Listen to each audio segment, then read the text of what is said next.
Alright, I did a poll on Instagram. Should the next video be Jack of all trades or a one-take breakdown? One take breakdown 1. Let's just jump in. So I have a production company called Legacy Content. My business partner is a music manager, and we manage this artist, Liam St. John. Unbelievable. Absolutely unbelievable. He's a blues artist. His streams are going crazy right now. You should definitely check him out. We were like, how can we do a bunch of videos, record them live, have like at least some sort of aesthetic? Like we wanted to have something. So then we came up with the idea of doing one takes. And at first, like a one take might sound like crazy. You're like, what, a one take? It's gotta be orchestrated. Lighting has to be in a way that you can flow through the scene so that you're not causing shadows on your performers or your actors. But it ended up being pretty simple. So we rented a location in Los Angeles. I mean, it was super cheap, $50 to like $100 an hour. And I think we only did like 2 hours. The location actually had practical lighting and had a bunch of different set pieces that sort of fit the vibe for what we were going for. We walked in, we saw this car. We thought the car was really cool. Liam just has this like natural sort of rustic, like vintage vibe about him. So we were like,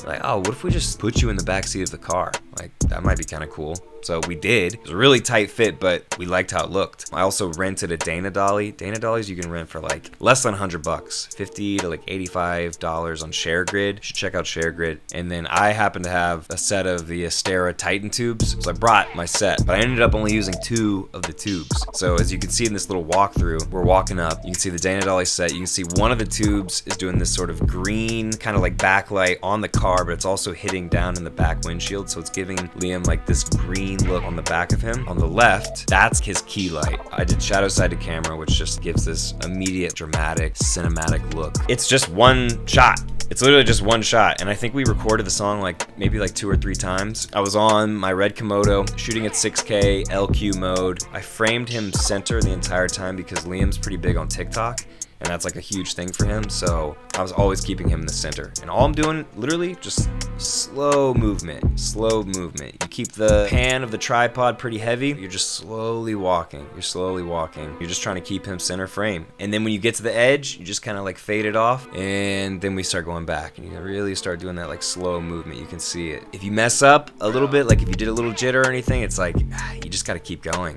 It just is what it is. Don't get frustrated and just be like, we gotta start over, because this is for him. You know, he's the artist, he's in a flow. If you make a technical error, you just gotta keep going. Sometimes you can fix those things in post. Sometimes you can do like a digi zoom or add a stabilizer, but in the moment, don't get frustrated with yourself if you make a mistake, just keep going. I'm just an observer. I'm just this like cinematic observer. I have set the tone visually and he's just delivering. But it's so simple, it's literally 2 lights. They had practical lighting there, we just turned them all on. I didn't do any crazy color calibration, it was just like whatever. And Liam likes a sort of smokier, lifted look. I brought up the shadows and I added a little bit of Cinegrain over the whole thing. I'm really happy with it, I think it came out great. The song just passed over 1 million streams on Spotify, so he's killing it. And we ended up doing a few more that same day at that location, so I'll do some more breakdowns on it. You know, one takes can save you time, you can still make it cinematic and really cool. But yeah, this was so simple. It's one green tube that's a backlight, one of these orange like sort of tungsten tubes is the key light that's just having the light go across his guitar, it's going across his face, shadow side to camera. I mean, with that little camera movement, the car, his wardrobe. If this was helpful at all, or if there's more things that you want to hear in these breakdowns, let me know. Let me know like what you're kind of looking for or what questions you might have, and I'll answer in the comments. Thanks for watching.